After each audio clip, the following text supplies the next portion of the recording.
Прошло 4 года, как две девочки, Милана и Лиза, исчезли без следа. Их искали долго и безрезультатно. Зимний вечер в маленьком городке Романово был обманчиво спокойным.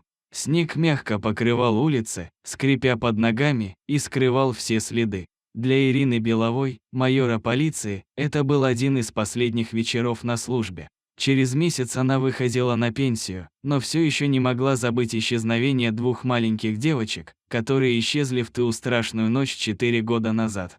Она снова сидела в патрульной машине, рядом с ней на сиденье лежал верный партнер, немецкая овчарка по имени Рекс. Рекс служил в армии, спасал солдат в горячих точках, а теперь, в мирной жизни, не раз помогал Ирине разгадывать самые трудные дела. У него был удивительный нюх, и его интуиция никогда не подводила. «Ну что, друг, еще одно дело?» – спросила Ирина, поглаживая его по шерстке. Рекс тихо вздохнул, как будто понимая, что они снова на грани чего-то важного. Девочки исчезли 4 года назад, когда еще не было ни следов, ни улик. В этот вечер, как и многие другие, казалось, что ничего необычного не происходило. Ирина снова думала о той ночи, когда Милана и Лиза играли на площади в снегу, а потом – пустота. Так все и начиналось. Вспышка в памяти, как они с Рексом исследовали этот город, где все казалось знакомым и безопасным. Тишина и снег, такие родные, но такие опасные. Когда они проехали мимо старой каменной церкви, Рекс вдруг напрягся, его уши встали, а взгляд был направлен на старую, давно заброшенную дверь подвала. Лай прервал тишину ночи. Ирина ощутила, как ее сердце забилось быстрее. Все это время она надеялась, что где-то скрыта хоть маленькая зацепка, но 4 года не приносили ничего, кроме разочарований. «Тихо, Рекс», – шепотом сказала она, но в ее голосе уже звучала уверенность. Она резко толкнула дверь плечом.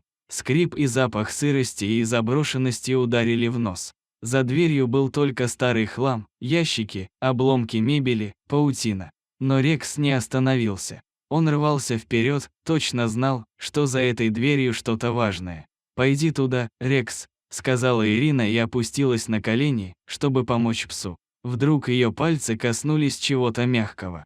Она достала маленький розовый варежек.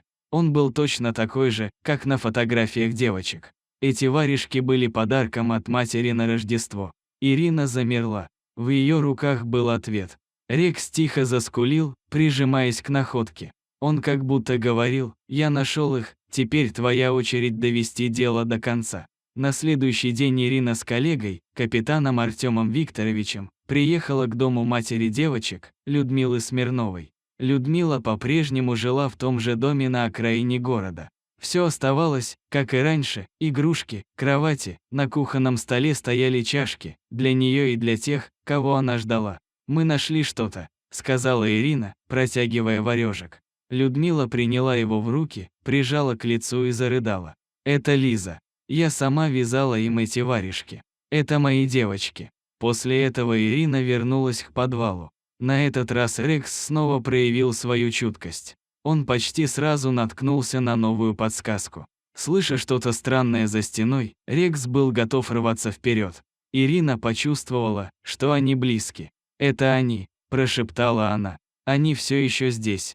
Когда команда прибыла, они сняли одну из досок, за которой оказался проход в темный коридор.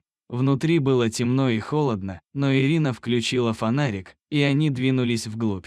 Рекс шел впереди, настороженный и уверенный. И тут послышался знакомый, едва различимый детский голос. «Милана, Лиза», – выдохнула Ирина.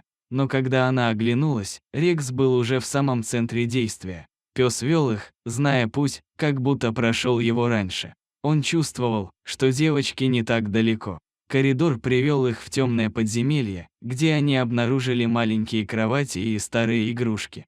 Стены были увешаны рисунками, на которых были изображены две девочки, с ними мужчина с темной бородой и, конечно же, Рекс, каким-то образом ставший частью их фантазий. Ирина почувствовала, как по спине побежали мурашки. Это была не случайность. Девочки все еще живы. И хотя их сердце было охвачено страхом, Рекс как будто говорил им: «Теперь можно вернуться домой».